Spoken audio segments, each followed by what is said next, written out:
Okay. How are you, dear? I'm doing all right. I take it.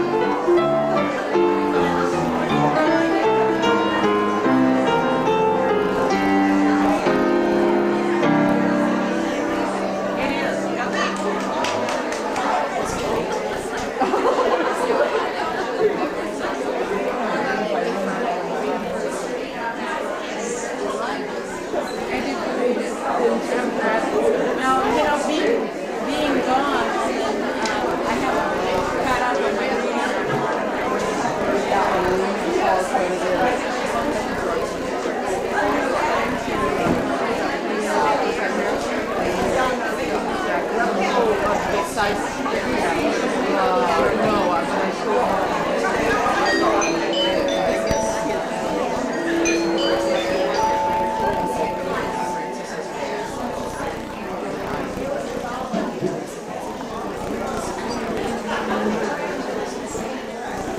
Good morning, ladies. Happy New Year. If you can find your way to your seats.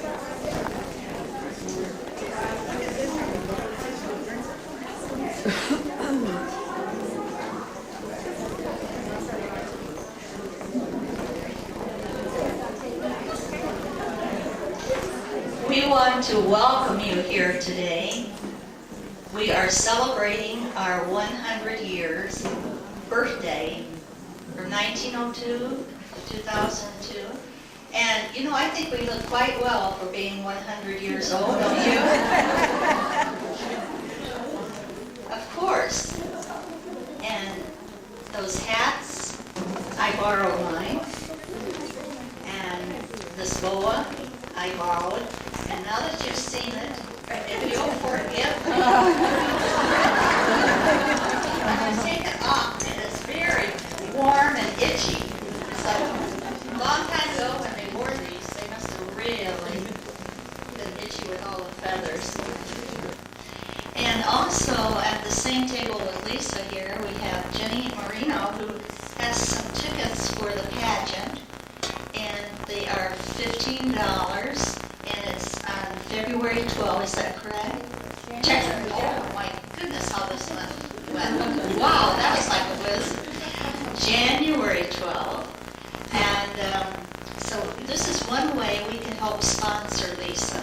She has purchased all those tickets herself, and we can purchase some, as some of us have done already, so we see Jenny at lunchtime. So at this time, Joy, you have the pledge.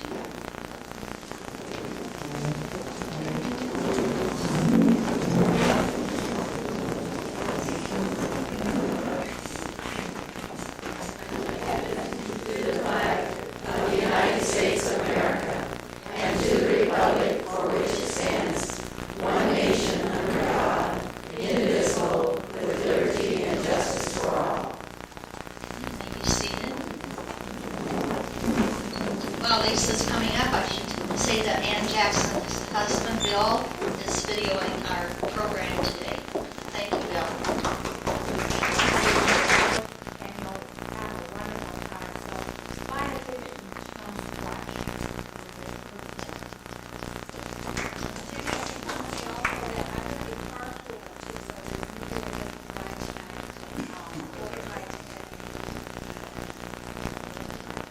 So, we don't have any excuses, right?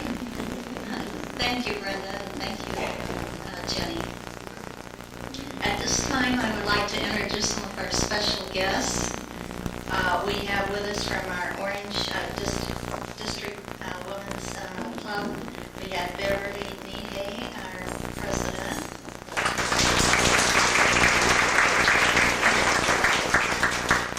Also, we have Tess Rue, our vice president.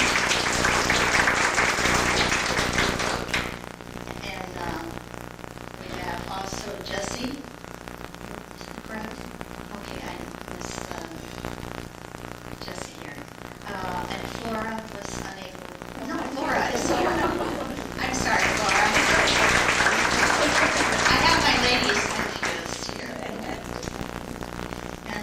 miss anyone else from the district? Oh, Kathy Pritchard, And Allison and Francis. Allison, and Francis.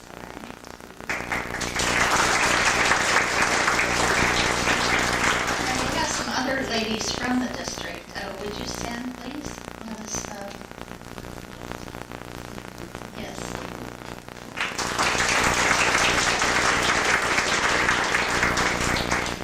We also have from our schools, we have Judy Miner.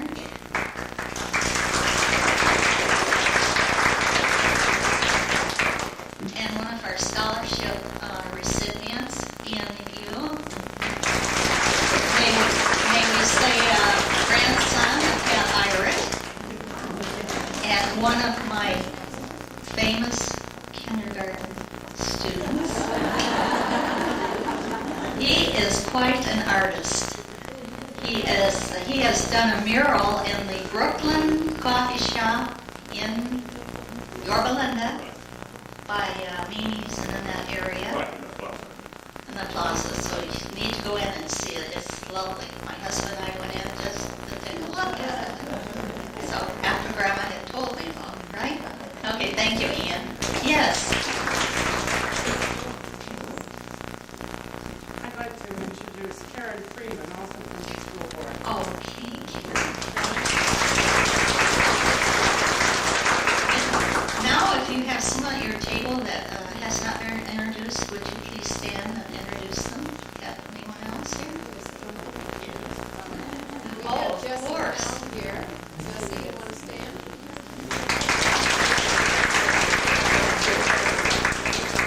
And let me go ahead and introduce Sure. you to district ladies. Yes. Mary Bearden. You want to stand up again? It's good for you, Mary. Thank you. Linda. And thank you for the thank you note here, for the little encouragement. Thank you. Yes, yeah. I have a guest, Ruba Thomas. She's here for the second time, and as we speak, she's filling out her application. Well, thank you. Thank you. Anyone else that I've missed? May I say a word? Mrs. Powell, may I say a word about you and your husband? This dear lady's husband, many years ago when they were selling their business or changing places, had in the newspaper for sale their glass cases, that they had in the photography shop. So I was looking for a hutch, which I couldn't afford at that time, for $1,000. So I bought one of his cases for $100 to put my antique dishes in, and he not only sold it to me, he loaded it on his trailer, brought it to the house, and my husband and he and our son and a couple other friends unloaded it. And that has been several years ago, quite a few years ago. So again, I appreciate you and your husband. Thank you. My own personal story of you.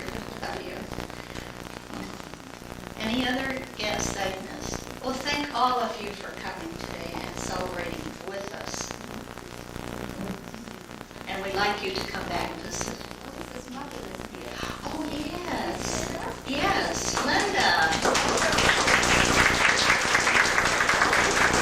Now, I was aware of that, but also oblivious. Just forgive me here. And now, we will be honoring some of our school students in May because we have an essay contest going. And the women of Placentia yesterday, today, and tomorrow, and the top 3 winners we will honor in May at that time. Now it's time to introduce our program, and our 2 chairpersons for the program are Edna Betker and Judy Porter.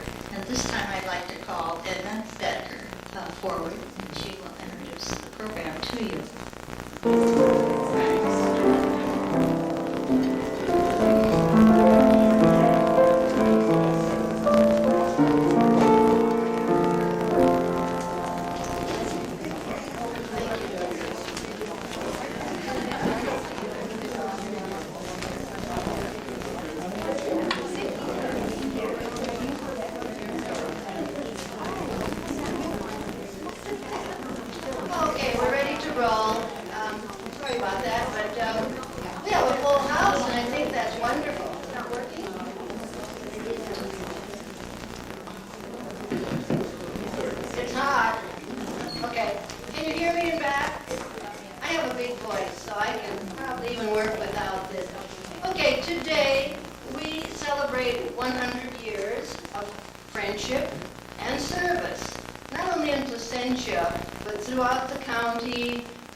historically, women moved because their husband said, "We're going to move."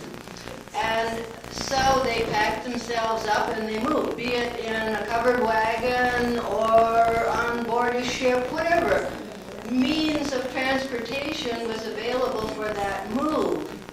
And as they moved, they knew they had to make life changes, and they quilted as they traveled. And many of our quilts today have travel names.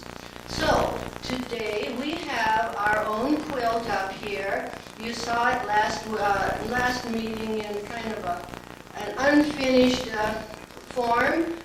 On it, all of our members are sitting in the white spaces, ready to travel down either the gold or the purple road into the next century.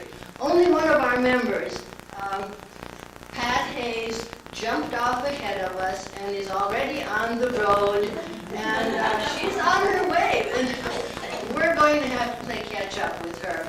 But anyway, when Shirley asked Judy and I to toss an idea for a very special program, which would celebrate this anniversary and this milestone, we spent some time and we got together a committee, and we decided that this program should be a time to reflect, a time to remember, and a time to look to the future. And so that today is what we are going to do. We're going to travel over the 100 years on the past, and we're going to look ahead. Now, some of you ladies have been here for a long time. We have some long-time members in our group, and you will have heard some of these stories and some of the things that we're going to have mentioned. Others of us are fairly new. Some of us are brand new members, and we're going to learn a lot about the club that we never ever knew before, or we had a very vague idea about what it was all about. So, if you will, buckle up your seatbelts. We are ready to go on our trip, and we're going to travel down the road of 100 miles, 100 years. Your driver is seated behind me here, Joanne Dressel, and she is going to be our moderator as we move along 100 years for Placentia Roundtable. Joanne? Thank you. Actually, I'm going to start with a favorite story that precedes Placentia Roundtable by some 30 years. The movement of women's clubs date back to 1868 with a young lady named Jane Cunningham Crawley, who was a newspaper woman in New York City. She wrote under the name Jenny Jones. In 1868, the Press Association of New York City invited Charles Dickens to New York for a banquet in his honor to be held at the New York Press Club, an all-male bastion. Jenny and her friends were not allowed admittance. Now, we all know it's rather dangerous to say no to a group of women. So, Jenny had been thinking about what women could do to further their own interests. And this is in the time of the suffragettes were beginning to move. And so her response was to begin an all-women's club. They called it Cirrhosis. It's a Greek name, and it means an aggregate, the best of our group. And they sailed forth into the world of women's clubs. Now, they thought they were unique, but over the next 20 years, they began to hear of other clubs throughout the country. Some in Illinois, a few in Iowa. They started hearing finding news clippings of another club here and another club there, and decided that perhaps it would be a great idea to get these groups together and find out just what else they can do.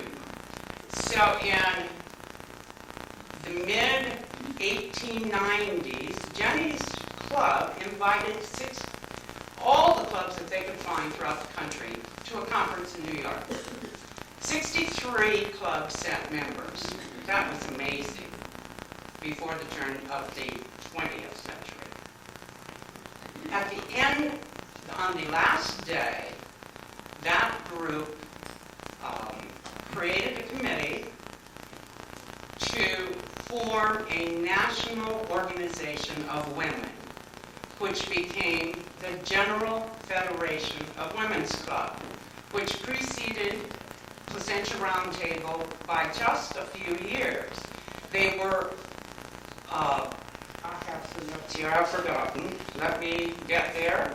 The Constitution was ratified in 1890 and chartered by the U.S. Congress in 1901.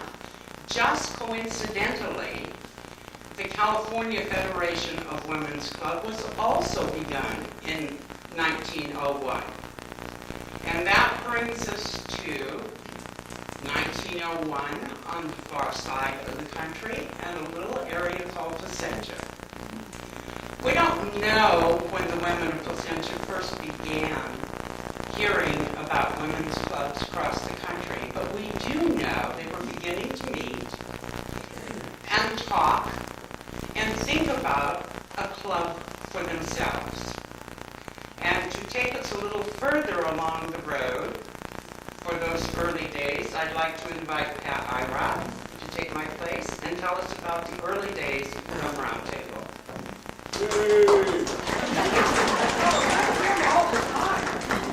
I brought my own cheering section.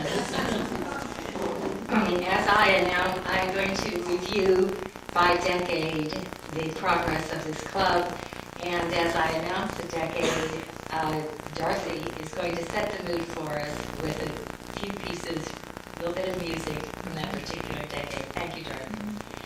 Well, we begin, of course, with the 1900s, the progressive era.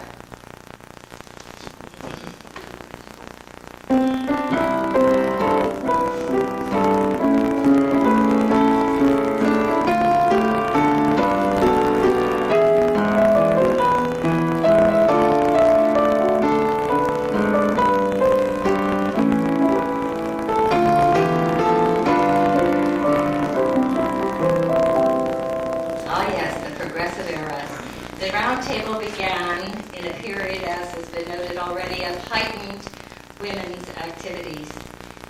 The Women's Christian Temperance Union, women's rights. That was the climate in which these women in Placentia began to look at expanding their horizons and creating for them a basis for a social group. At the weekly meetings, the women sought ways to expand their horizons through literature and culture, particularly studying about exotic places in the world. However, it was not easy to dress for the meetings. Getting themselves into their Gibson girl outfits, shirtwaist, long skirts, stiff collars, and not to forget the laced corsets with the steel ribs. And then we come to the 1910s.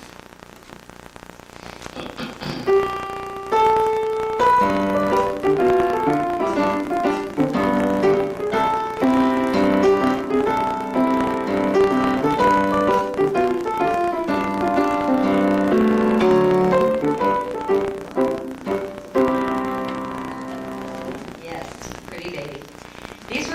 These included the World War I years.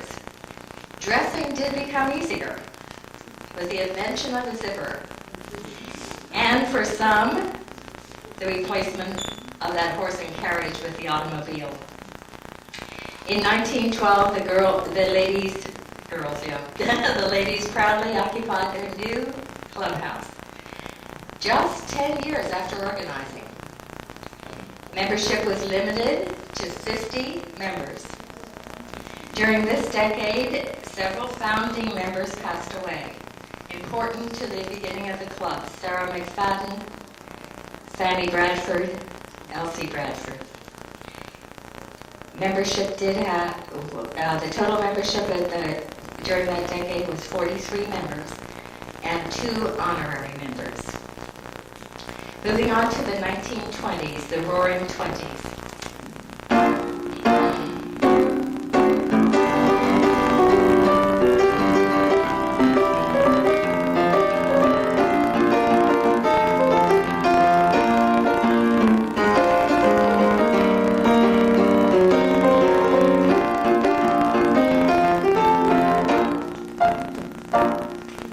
Charleston. During this decade, the mortgage on that first clubhouse was paid off. It was paid off in a ceremony which included entertainment from the Fullerton Udell Club and the Round Table's own music section. During this time, the city celebrated Better Homes Week, and the club hosted an exhibit on what a modern home would look like. Contract Bridge swept the nation, and the ladies held their first card party in 1925, and they earned $55. 2 new sections were added: arts and crafts and swimming. They now made a standing bylaw that the membership would be unlimited. And they also included associate members who were non-dues paying, and was opened to the teachers, the librarians, and the wives of clergy. Moving on to the 1930s, the Depression years.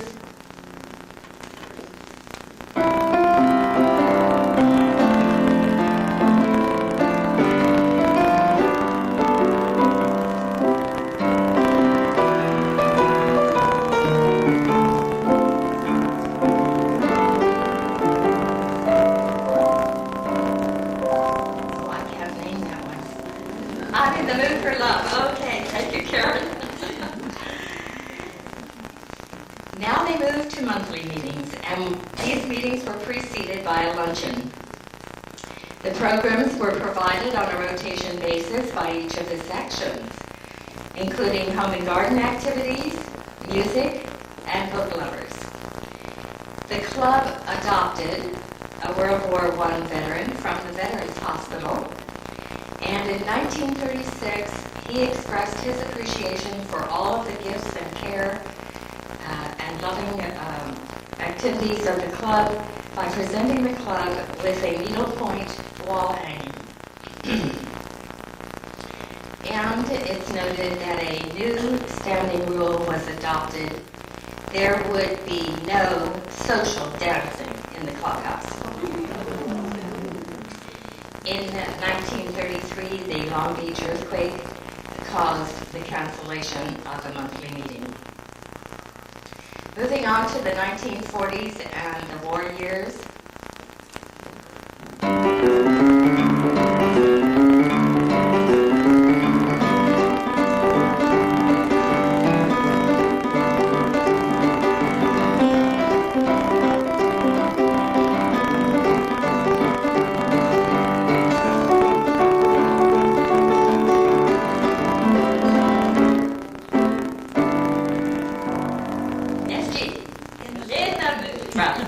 Okay. During this decade, activities centered on the home front activities of the club members. They were busy recycling their cans, their aluminum foil, the cooking fat, working on Red Cross activities, providing goodie packages for servicemen. The new section was added called the Gavlers. Gavaliers? Okay. Well, I thought it came from the word gavel because it was a group much like Toastmasters, and its purpose was to improve the public speaking of those who were interested. After 1943, the monthly luncheon meeting was moved to the first Wednesday. Moving on to the 1950s, the fabulous 50s.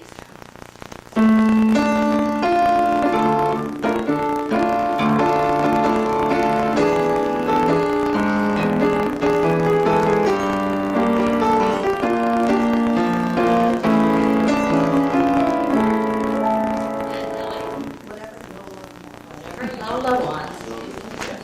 Lola gets, right. This was the era of Velcro, drip-dry clothing, and TV dinners. Made quite a change in women's lives. The junior round table was formed, as well as a new section, bridge and canasta.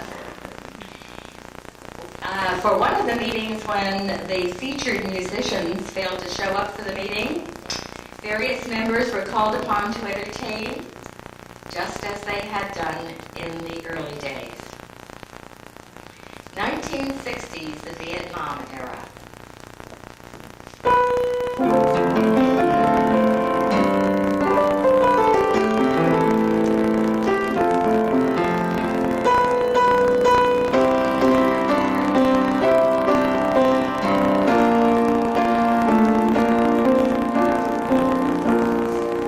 And the New Age Aquarius. This also was the time of the introduction of the pantyhose. Must not forget. A teen canteen was established by the Women's Roundtable in conjunction with the Valencia student body. Up to 200 students attended these Friday night sessions, chaperoned by 2 members and their husbands and a policewoman. A thrift shop was opened in 1965 and ran for 22 years. Judy Porter, in 1967, won the district sewing contest held at Bullock's in Santa Ana. A new bylaw was established, no smoking during the program. 1970s, the Nixon-Ford-Carter era.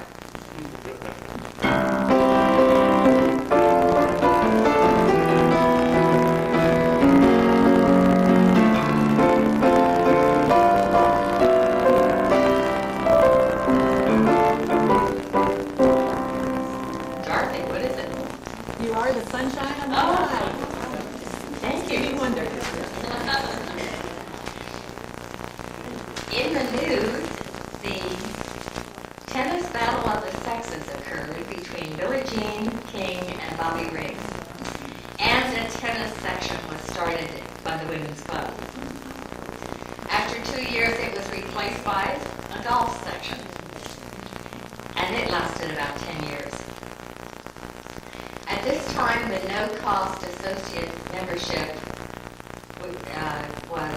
which had started, was now eliminated. The 1980s, the Reagan years. Tear down that wall.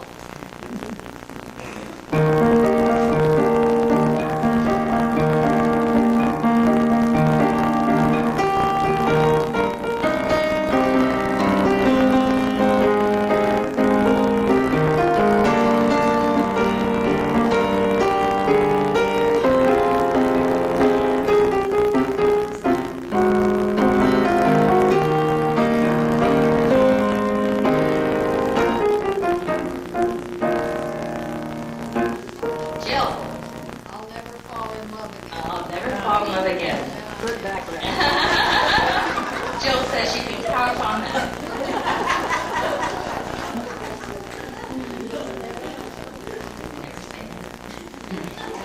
This clubhouse mortgage was paid off. Our members were now interested in physical fitness, and the entire membership became involved in a 2-year project called Partners for Progress through Community Involvement. Fundraising and a Wells Fargo grant resulted in the installation of a game field walking course at Kramer Park. It was donated to the city of Placentia in 1983 in a ribbon-cutting ceremony. 1990s, the technology age.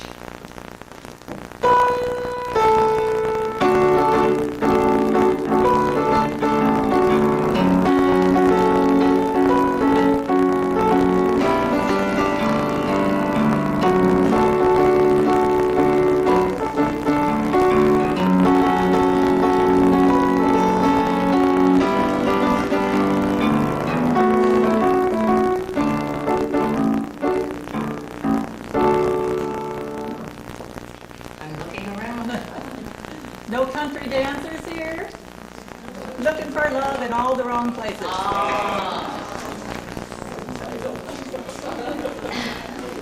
How come I didn't know any after the Charleston?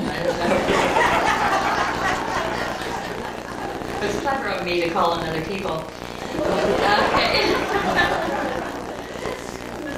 In the 1990s, a section was started called the Happy Wanderers. And this brought together those interested in outdoor life, camping, roughing it. But the home and garden section was replaced by a quilting section. Again, we began to reach out into the community and we began to assist the Women's Transitional Living Center. And we continue that today. Program topics centered around the history of Placentia and nearby communities, women's health issues, and also getting the most from your microwave.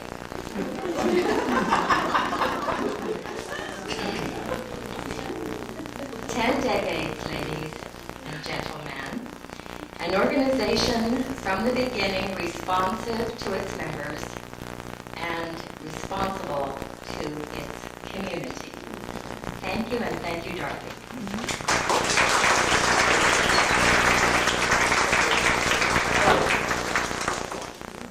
Now, during those 10 decades, Roundtable began a juniors group. One of our junior members who joined the big club and is still with us is, where is Jan? There she is, Jan Steinleitner, and she's going to tell us about the years with the juniors.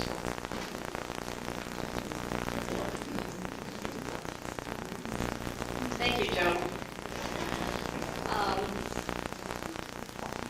On the year Roundtable celebrated their 50th birthday in 1952, the members saw a need for a junior membership to accommodate their daughters and daughter-in-laws who were raising young families. There was already an organization in Orange County, a junior membership organization, so this group could fall right in there.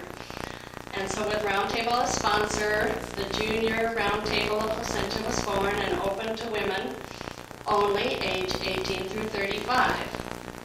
Merle Brown served as the first president.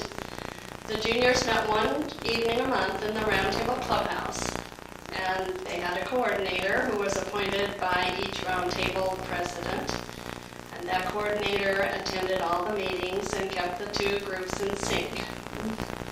This was very nice duty because the juniors treated their coordinators like a queen. The object, as listed in the junior half of the yearbook, was the development of its members in civic welfare, social fellowship, and cultural endeavor. I especially like their pledge as follows. I pledge my loyalty to the Junior Club women by doing better than ever before what work I have to do, by being prompt, honest, courteous, by living each day trying to accomplish something, not merely to exist. There is an old adage you've probably heard, the trouble with young people is they just haven't enough experience to know they cannot possibly do what they are doing. To illustrate this, I'll tell you a story from my first full year of juniors, something they got themselves into. There were 30 members of juniors at that time. It was the fall of 1963, which is an easy date to remember, as you'll find out in a bit. So, recent Ways and Means Chairman, listen to this. A Ways and Means proposal from a sort of actress in our midst who had a few connections. Her proposal: let's present the ballet Deflator Mouse. We can use the Placentia High School auditorium. It holds several thousand people. We can hire a bunch of professional actors. We can get together and make or alter the costumes. There are now 5,000 residents in Placentia. we can sell most of them tickets, and maybe some out-of-towners. We can make a bunch of money. Penny and Pat, what do you think? Does that sound like a doable thing? Thumbs down. Well, those juniors thought they could do it. I was so new, I didn't even know what a deflator mouse was, and I was too new to ask, so I jumped in and helped make costumes and tried to sell tickets. To further complicate matters, 2 days before the performance, on November 22nd, 1963, President John Kennedy was killed. And the world briefly stopped, as you remember. The juniors decided they couldn't cancel. It was just too difficult, so they plowed ahead. I was too new to pay attention to numbers, so I don't know how the profits came out, but I didn't hear the word bankruptcy mentioned, and no one went to jail, so they must have pulled it off. I'm thinking they must have had a lot of support from the 150 roundtable members at that point. The juniors continued in their community service for a total of 36 years. The two clubs cooperated and supported each other always. The juniors' activities were countless, and many, of course, involved children. I'll mention just a few that come to mind.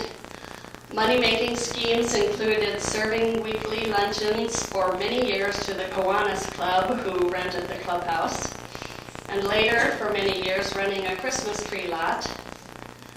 One ambitious project was a fashion show held at Melodyland as a benefit for the Florence Crittenden Home for Unwed Mothers.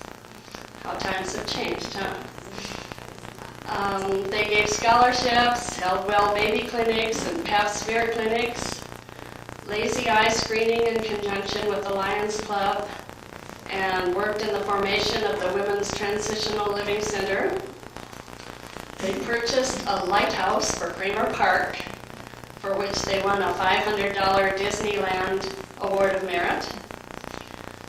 One especially proud moment, for me anyway, was when our sextet won state competition and performed at state convention at the Hotel del Coronado. I was not in that sextet, but I was proud of them. For a brief 4 years, beginning in 1979, the juniors started and sponsored a juniorette club for high school girls. By this time, the junior membership was shrinking, probably because so many young women needed to work full-time. So by 1984-85, the juniors numbered only 11, and the juniorettes were gone. Roundtable, somewhere in the 70s, began giving graduating juniors their first year free to lure them into membership. And it must have worked because I counted at least 7 roundtable presidents who were first juniors.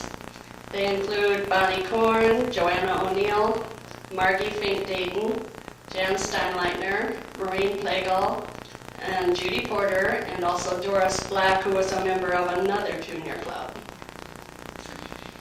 In the spring of 1989, the struggling 7 junior members remaining voted to disband, and after 36 years of service to Placentia, the juniors' flame flickered and went out.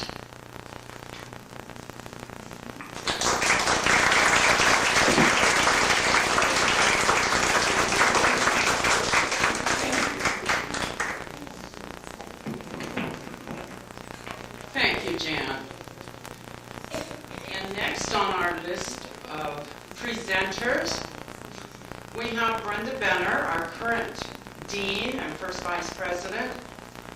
Brenda is going to tell us about the beginnings of the 9th group, and maybe for those of us who forget how to spell that group, spell their name. But after the disbanding of the juniors, it was felt it was a loss. We missed the 9th group and felt there was a place for it. And so, with the fond assistance of several members, the Knights group came into being during the presidency of Miss Penny Wojcik. And so, Brenda, if you will tell us about the Knights.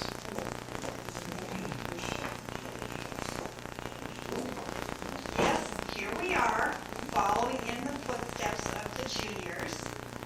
Can you hear okay? Our history is very, very brief. We've only been around for about 9 years.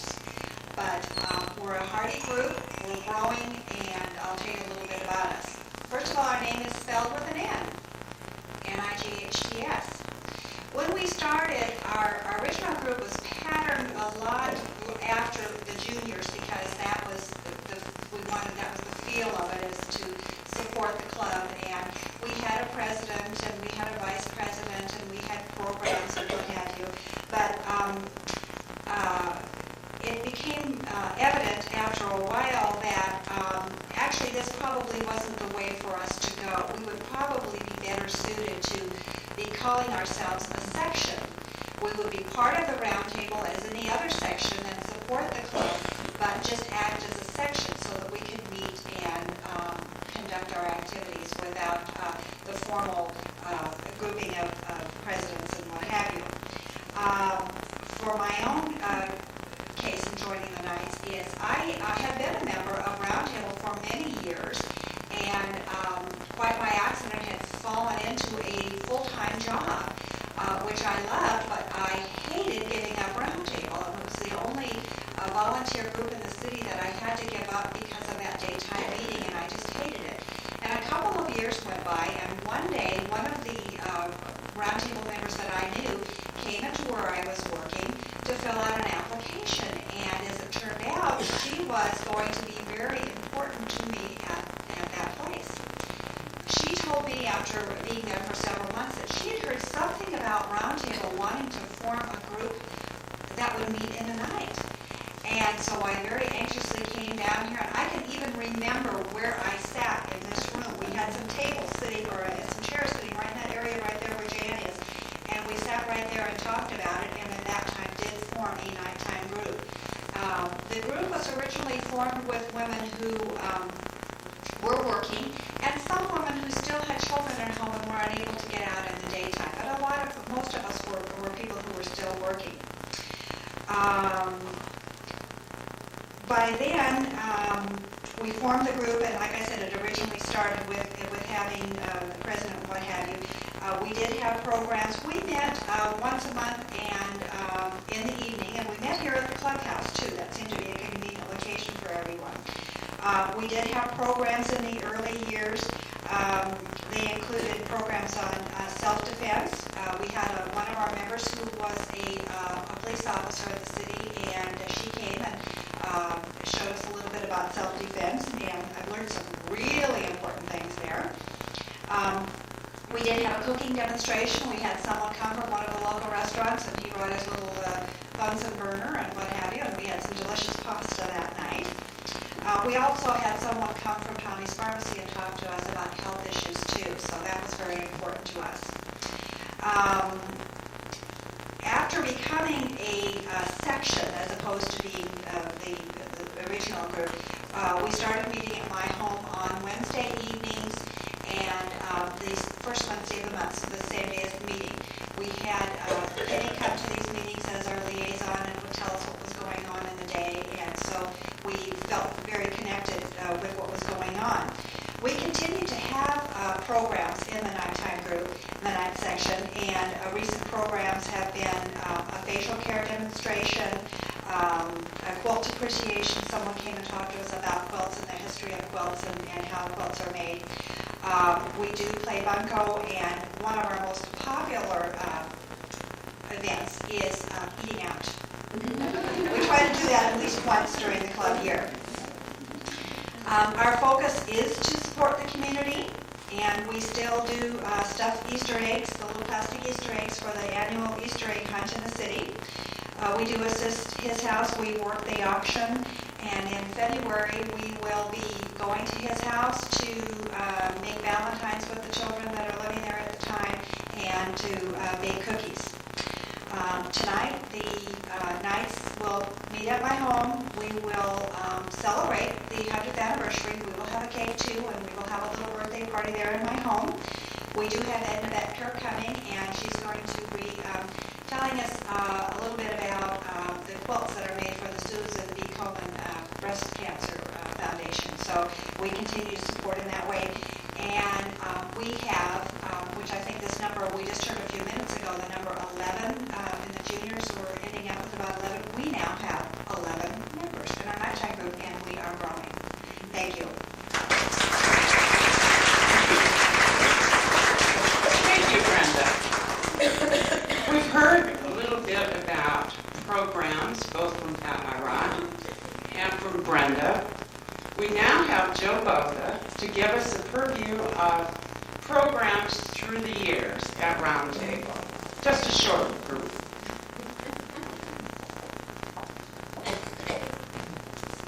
Thank you, Joanne. Good morning, ladies and gentlemen. Nice to see you all. I'm glad you're still with us and awake.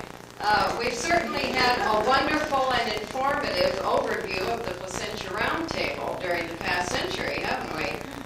But no anniversary program would be complete without talking about the special birthdays that took place in those decades.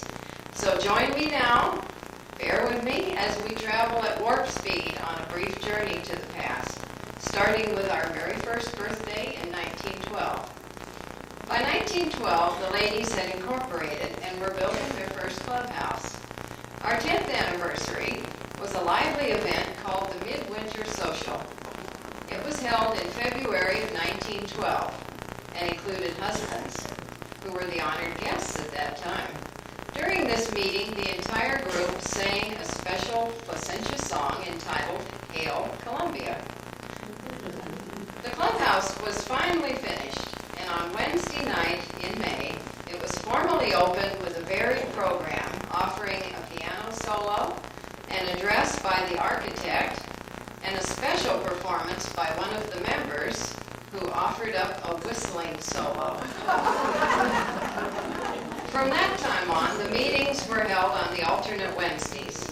And since the whistling solo had been such a hit, members would occasionally be asked to help entertain at other programs. At this time, program committees were formed, which include hostesses who were in charge of providing the music. By the time our 20th birthday came around, the country was entering the jazz age. Instead of the midwinter social, our club had a memorable anniversary evening, with the help of some bootleg liquor, of course. This event included husbands, guests, families, and involved a potluck supper at 6:30. The program included the reading of the Roundtable Times, a newspaper that was put out once a year to be read at the anniversary celebration. And it featured such witty columns as the Matrimonial Bureau, Fads and Fancies, and an interesting column called Peggy in the Kitchen, who may have been an offshoot of our own Peggy in the Kitchen, Jerry Wilson. The 1930s were defined by the years known as the Great Depression, and many of our programs and anniversary celebrations reflected that period in history. Programs were now planned by various sections or departments in our club. One interesting program in particular took place in 1931 in April. It was called Literary Day and hosted by the Book Lovers section. Part of the discussion during the program centered around Faustino Neno, who was writing our club history. In January of 1932, on our 30th anniversary, an evening bridge event was held instead of the anniversary evening. During the decade of the 40s, many programs dealt with America's involvement in World War II. No special birthday observance was held in 1942, but in April, the club did celebrate Husband's Night. there was some attempt to forget what was going on in the world when a new section called Parties suddenly appeared in the yearbook with a total of 16 members. After the war ended, our members were ready to enjoy the more carefree times of the fabulous 50s decade. Our 50th birthday was celebrated at an April meeting in 1952 and included a covered dish luncheon. Past presidents were also honored at this meeting, and the whole mood of the day was lighthearted, with cartoonist Burr Schaefer giving a hilarious illustrated lecture, followed by a book signing. Miss Neno's book, The First 35 Years of the Placentia Round Table, was also on display for members to purchase. By 1962, the original clubhouse had begun extensive remodeling, and due to construction, there was no special 60th anniversary celebration held. But in February, past presidents were honored with a special program that included the only charter member left, Mrs. C.C. Chapman. During the mid-60s, our membership had grown to over 200 and had outgrown the original clubhouse. Groundbreaking ceremonies at our present location were held in 1966, and in January 1967, Jean Christensen, who was serving a second term as president, and junior president, Jan Steinleitner, took part in a special candle lighting ceremony. Members of the Junior Roundtable sang One Little Candle, and from that time on, our club's birthday moved permanently to January. The decade of the 1970s was an exciting time for the members. It was the era of You've Come a Long Way, baby, and some of the ladies decided to see how far they could go by joining the new sections, including tennis and the golf section, the Birdies.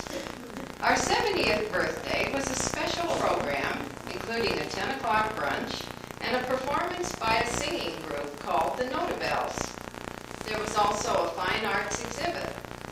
Programs during the year of 1972 were quite informative, including a talk by well-known local author Vic Knight, a lesson in making marzipan, the history of hats, and even lessons in reading a road map, which might have been a good time to invite your husbands again.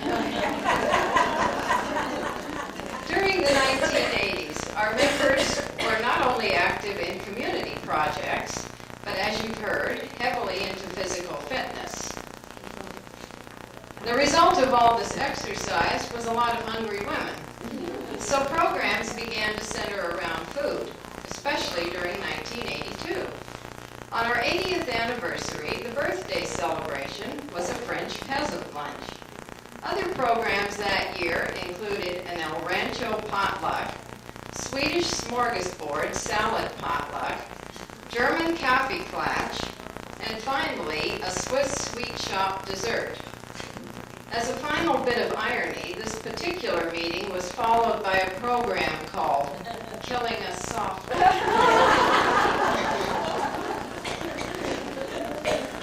By the 1990s, all that physical fitness from the previous decade had taken its toll, and the programs began to reflect the slowing down that many of the members were going through. It was now more important to keep the brain active and save what body we had left. Once a year, the members tested their memories when the Round Tone section put on a musical quiz. In January of 1992, our 90th birthday was celebrated with a program called Placentia and its place in Orange County. As the 1990s decade came to a close, a number of members had joined the age of technology and were learning how to surf the web. Interesting suggestions for programs as we approached the 21st century included programming your computer for the new millennium, to my own personal favorite, turning your Y2K supplies into 100 mouth-watering casseroles. Yes, ladies, as we celebrate our 100th birthday, we certainly have come a long way. Thank you.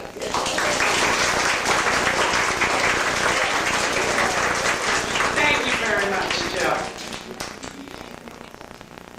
And to help us look forward to the coming years of Roundtable, we'll ask Ellie Rankin to talk to us about the challenge for the future.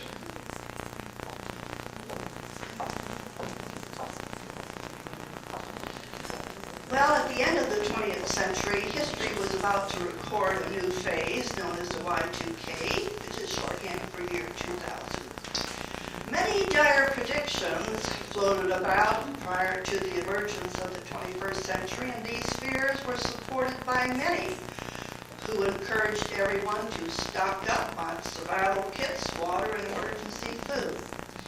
But prior to the calendar date of 2000, large companies, and particularly those in the banking and financial industries, spend millions of dollars to update their computers in order to avoid the anticipated Y2K problem. The year 2000 rolled in with much anticipation, fanfare, and revelry, along with heightened security. Would the famous globe in Times Square come crashing down at the stroke of midnight? Would the subway trains screech to a halt off their tracks? Would revelers in hotel elevators get stuck between the floors and hang precariously in no man's land due to some glitch in the computer system? No, nothing so calamitous ever happened. After all the confetti was swept up and the detritus of the night's revelry removed, companies went back to their jobs and only scattered glitches were reported. Y2K sank into oblivion. Notable club history, Isadora Brower leaves a considerable amount of money in her trust to the Placentia Round Table, and the clubhouse is given some much-needed facelifting, including a new roof, air conditioning, and some interior revitalization. The advisory committee has on the drawing board an extensive remodeling of the kitchen, which will soon take place. And the city undertakes a year-long celebration of their 75th anniversary. Roundtable, in anticipation of this, is forming its own 100th birthday celebration, and it joins with the city to celebrate together in October. City staff, police and fire department personnel, and other VIPs enjoyed a program of looking back to the time when Placentia was a ranching community and Valencia oranges were the golden treasure, filling our packing houses and providing job security for many of our residents. The event was held just a few weeks after the September 11th terrorist attack upon American soil, the two World Trade Center buildings. Again, America finds itself at war. In its 100 years, Roundtable women have experienced several wars, be it in war or in peace. Our ladies continue to be on the line to help. Local community projects have always taken precedence. These programs are the first to benefit with our time and resources. Side by side, we ladies work the programs to fruition. Yes, we do get things done. I'm reminded of the story that makes the rounds, well, it made the round a year ago, and again this past Christmas. Had it been 3 wise women who had followed the star, they would have asked for directions, got there in time to deliver the baby, and brought practical gifts. They would have cleaned up the barn and in no time had the casserole set up in anticipation of the arriving guests. Now, while the story is told in a humorous vein, tongue-in-cheek, it does serve to illustrate that women are innately loving and nurturing, and we can accomplish much, almost the impossible. So hooray for us, and let's celebrate us. We are just one day plus one into the new year. Still time to make resolutions. Let's resolve that we'll again put our resources to work for one more year and then some. And we'll do it side by side. Now, ladies, there should have been, but there isn't due to a glitch, of the song Side by Side. The song is the theme song of the Placentia Round Tones, which is our singing group of this club. Now, we're going to put you to the test of whether or not you can remember the words. I'll give you a hint. First lines go, oh, we ain't got a barrel of money. Maybe we're ragged and funny, but we'll travel along singing a song side by side. So let's give it a whirl, and Round Tones, if you're in the audience, please sing loud and clear.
That was wonderful, ladies. Let's give them one more hand.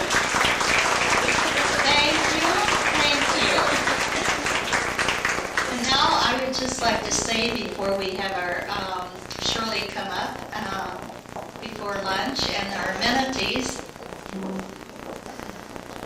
at probably about 1:45, we were running a little bit late, we will have our singing of the birthday, making the wish, blowing out the candle of her cake, and a hostess at each table has been designated by a little sign there who will be cutting the cake for you, or getting water or whatever you need at the table. And then we have special treat by Lynn, who's unable to be here today, but left ice cream to go with our cake. So we were very pleased to have that. So at this time, Shirley, would you come forward?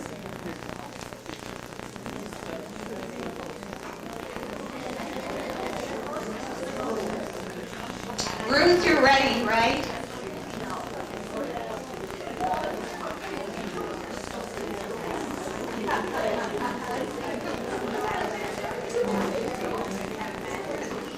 Dear Heavenly Father, we ask your special blessings on us as we start a brand new year together. Bless this food and the hands that have prepared it. All right, and then Sharon, if you'd like to do the dismissal. She will get us to our luncheon. Okay, for the guests and the head table, you may go down to the buffet table right now. For the rest of you, you get your thinking hats on, because you're going to have to earn your position at the food table today. Of course, the serving table can go also, you know that. Of all of you blondes that are natural blondes, don't be offended, because you're going to have to deal with blonde jokes today. All right, first joke. You have to give me the punchline. First joke. Think about it. Raise your hand when you get the punchline. How do you hit a blonde and she'll never know it?